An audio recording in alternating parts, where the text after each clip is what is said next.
Sir எப்போ sir school open பண்ணுவீங்க? காலில் வந்து கும்பிட்றேன் சார். சார் எல்கேஜி சார், இன்னும் 5 நாள் ஆகுமா சார்? என் உயிர் ஒவ்வொரு நாளும் காத்துல பறக்கிற மாதிரி இருக்குது சார். சார் டெய்லி +2 11வது அந்த கிளாஸ்ல வந்து உட்கார வச்சுட்டு போயிடலாமா சார் என் பையனை?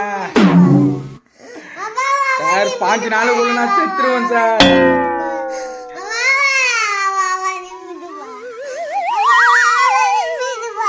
சார் நான் உங்களுக்கு 1000 ரூபா கூட தரேன் சார். டெய்லி எதனா ஒரு கிளாஸ் ரூம்ல உட்கார வைங்க சார். சார் சார் சார் பேசு பேசு. சரி சார், என் பையன் தான் சார் என் தாலி அறக்குறான் சார். வச்சிடறேன் சார். எல்கேஜி சார், மறந்துட போறீங்க சார்.